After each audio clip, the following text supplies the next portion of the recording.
Greetings, good Chamblee people. It's your friendly neighborhood city councilwoman, Karen Lupton, coming to you June 16th, 2020. Does this mean that we're like halfway through 2020? Please somebody say that we've gone to hell and now we have to come back. That's all we have to do. 2020 is for the birds, folks, and you know that. So we're all in this together.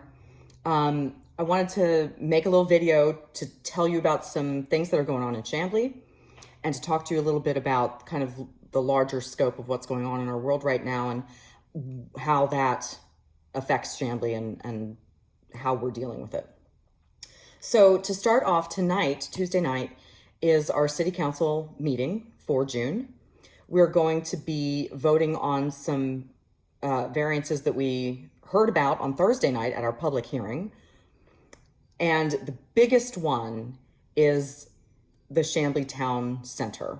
And I want to try to explain that here a little bit more in depth, even if you saw the video of the meeting, or whether you need, kind of a roadmap in your mind about what this is going to be. This project will essentially create an urban city block in downtown Chamblee. And when I say downtown Chamblee, I'm talking about the intersection of Broad Street and Peachtree Road. Okay, we all know where that is, that T that happens there. We're taking an area of land and creating an urban block, basically. For reference, this is Broad Street. This is Peachtree Road.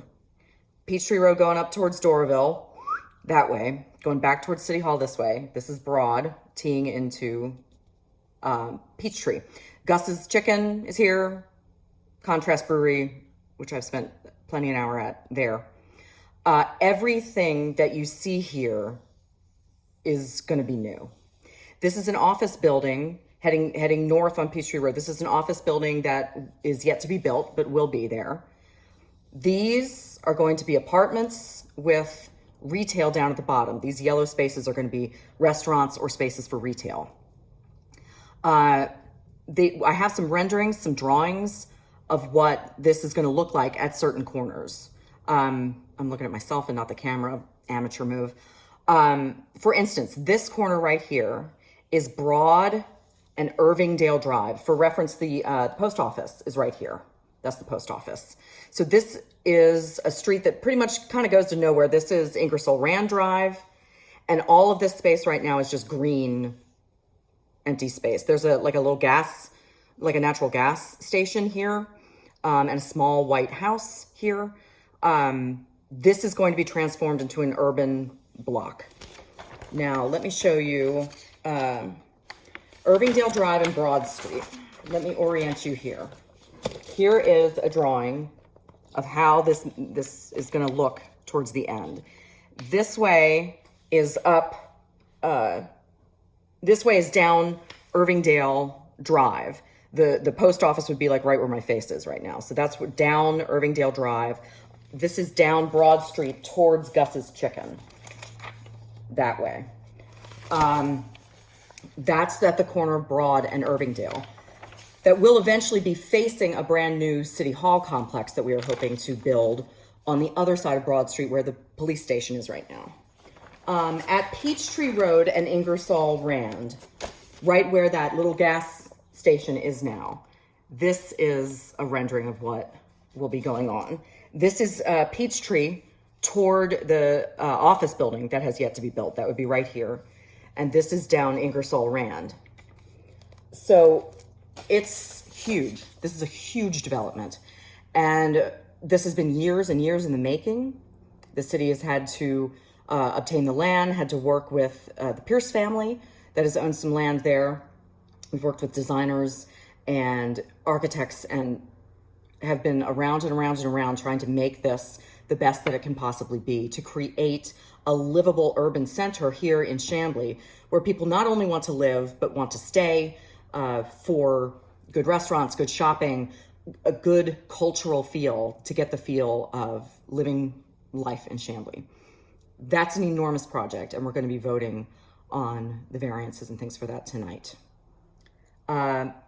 Another thing that's happening in Chamblee that I'm thrilled to be a part of is the Chamblee Arts Commission. The Public Arts Committee has been formed with some members of our community that applied, and I'm very proud to be the city council member who's sitting on that. And Catherine Lee, who heads our economic development department, is also on that. We're having our second meeting. We met once via teleconference. We're gonna have our second meeting tomorrow. Gonna elect some officers.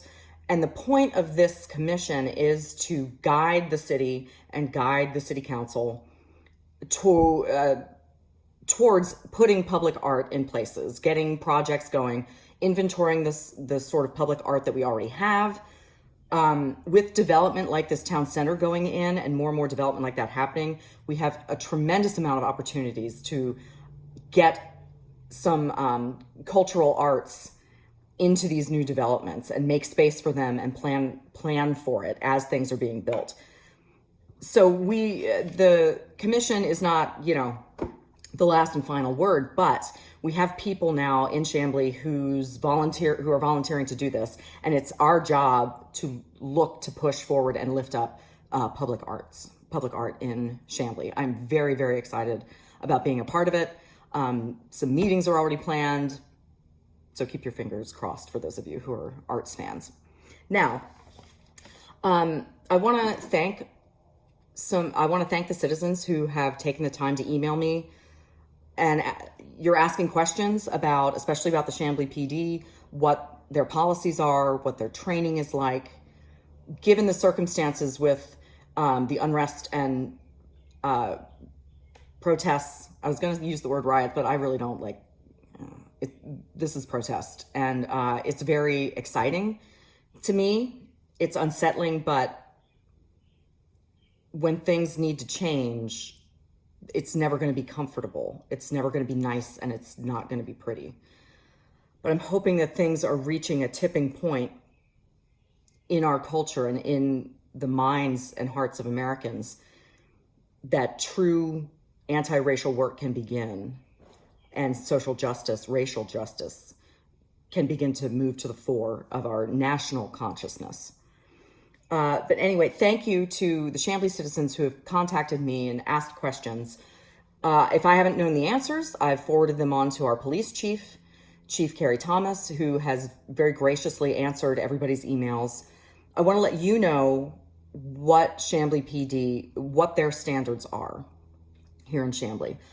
They train every year. All the officers train every year, more hours than are necessary, on use of force, de-escalation, things like that. They train every year. Chokeholds have not been authorized for use in our department for over 20 years. They're not used. Chamblee does have a community-oriented policing unit. They call it the COPS unit. And I've done ride-alongs with them twice. Their job is to engage the community. They spend a lot of time, especially in the Spanish-speaking community at Dresden Elementary, building relationships, building trust, and helping to bridge the gap between the police force and the communities that they serve. We do have a unit like that. And I'm very proud of the work that Chamblee PD does. I understand that, I don't understand, but I know that police violence is a big part of the protests right now. And we can't deny that it happens. But each of us need to apply ourselves toward the work of being anti-racist. It's not just a cop thing.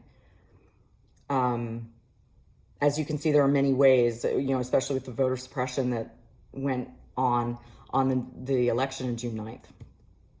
There are many ways that racist attitudes rear their heads in our culture.